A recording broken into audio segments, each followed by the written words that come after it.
yang terjadi di elit politik nasional itu tidak seperti, sama sekali tidak seperti yang Anda baca di koran atau Anda dengarkan di televisi, gitu ya. Satu. Nomor dua, apakah presiden berkuasa? Tidak. Apakah Megawati berkuasa? Tidak. Apakah anak-anaknya Megawati berkuasa? Akan semakin tidak. Ya. Terus siapakah yang berkuasa? Itu. Yang berkuasa tidak pernah muncul di media massa. Jadi mereka membutuhkan ketidakpastian dari pelaku-pelaku di panggung ini, diadu domba sedemikian rupa. Nah, siapakah yang madu domba? Yang madu domba ini sudah juga sedang bertarung di antara mereka. Jadi nanti ada skala global internasionalnya, terus nanti ada tajallinya yang agak regional nasional, gitu ya. Nah, mereka ini pokoknya kalau ndak Yahudi Timur ya Cina Barat, kan gitu. Kira seperti itu. Nanti timelinenya adalah 5 tahun kemudian 10 tahun ini kita mengalami pertaruhan. Indonesia akan dimik-dimik kembali bangkit menggeliat atau akan hancur sama sekali dan menjadi bangsa jongos total tahun 2024. Nah, siapakah mereka ini? Pasti adalah konstelasi para pemilik modal, baik di tingkat internasional maupun regional dan nasional. Nah, itu lapisan-lapisan ini juga bertarung satu sama lain, tapi yang pasti ada rasnya mereka. Yang paling bermain adalah orang-orang yang sudah datang ke Nusantara sejak abad ke-13, tetapi sampai hari ini mereka berposisi masih tamu secara kultural di Indonesia. Lagi engko jajal diskusi neng warung-warung, kok isih dayoh ya maksudnya piye gitu ya. Jadi ada orang yang sudah kerja dan kaya raya di sini, tapi dalam hatinya masyarakat Indonesia mereka masih tamu, jadi belum pantas jadi gubernur sebenarnya. Lu kok ngguyu gitu? Misalnya, padahal dialah yang nanti akan diangkat untuk sampai ke puncak oleh konspirasi itu. Karena nanti yang diciptakan adalah sistem-sistem yang menguntungkan roti dan keranjang-keranjang mereka bekerja sama dengan konstelasi internasional. Nah, jadi saya ingin memperingatkan, kue isih dayoh, kue aja banget-banget lemu pecicilan, ya. Iki Indonesia iki aja rumangsamu ming kaya sing kok sangka. Ono liya-liyane loh di Indonesia ini. Bangsa Indonesia itu banyak.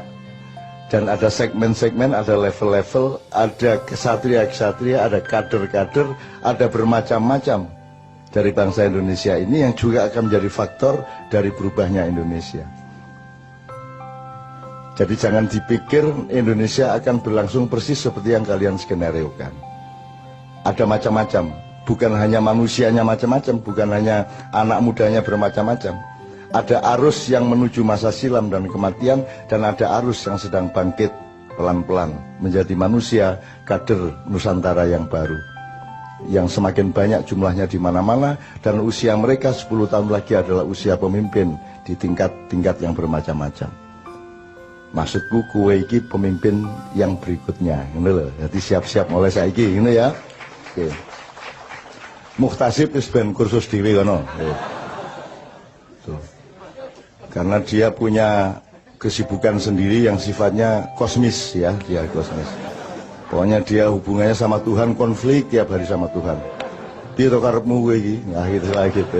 Itu urusan, itu kan salah satu hiasan Indonesia sehingga disukai para malaikat karena ada kaumul muhtasibin gitu kan. Oke. Oke ya, jadi singkat kata begini. Anda jangan benci Jokowi, jangan benci Mega, jangan benci siapapun yang seakan-akan sedang berkuasa. Anda harus merasa kasihan kepada mereka.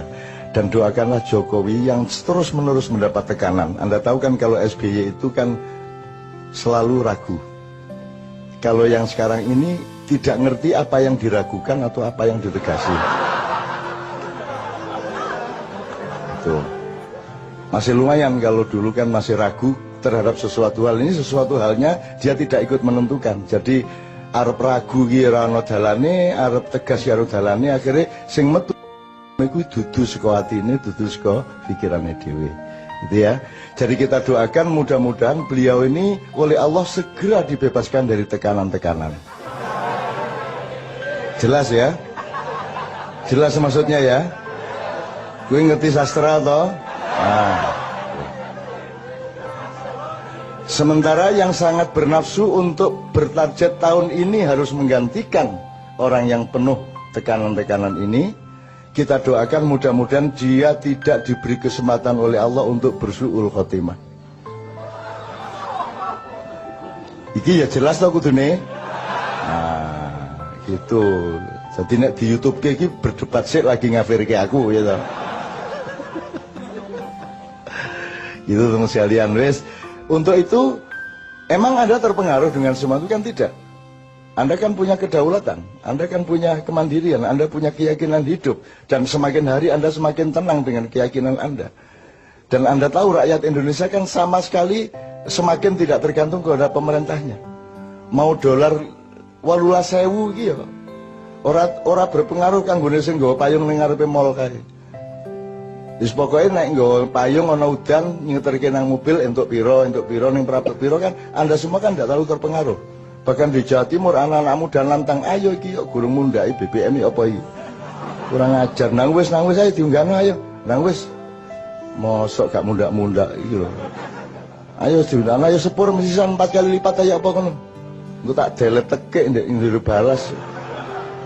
Nek sak delete tekek supaya gak mlaku mesisan wis. Gitu loh. Pesawat-pesawat barang iki. Lho wong gimana kita mau bikin konferensi Asia Afrika itu kan Bung Karno punya karya, itu kan konferensi negara-negara non-blok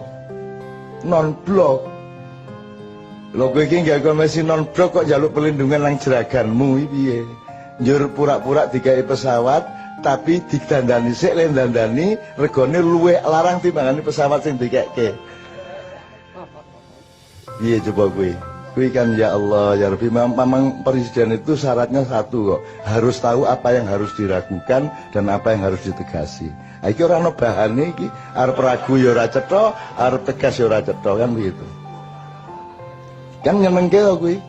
Tidak pernah ada bangsa yang mendapat hiburan sebagaimana kita. Itu kan?